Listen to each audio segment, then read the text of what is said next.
Namaste Mitro. Then comes the part of the self-awareness. What is self-awareness? Self म्हणजे स्वतः, awareness म्हणजे जागरूक. आपण स्वतः किती स्वतःच्या बाबतीत जागरूक आहोत ह्याला सेल्फ अवेअरनेस म्हणतात. Self awareness is define as the introspection of the feelings behaviours. ह्याला इंट्रोस्पेक्शनला सेल्फ अवेअरनेसचा पार्ट म्हणता येईल.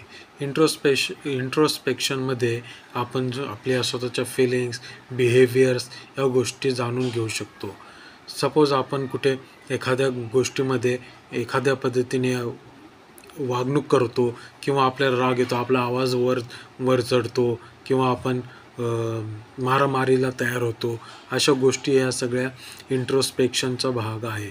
हे कशामुळे झाल्या ह्याची कारणं वेगवेगळी असू शकतात, पण यावेळी असं मी वागलो, यावेळी मी तसं वागलो, म्हणजे वेगवेगळ्या कारणामुळे आपण आपलं वागणं बदलतं. ह्याला आपण इंट्रोस्पेक्शनचा पार्ट म्हणू शकतो. बिहेवियर आणि फिलिंग्स आपण जाणून घेऊ शकतो. थँक्यू.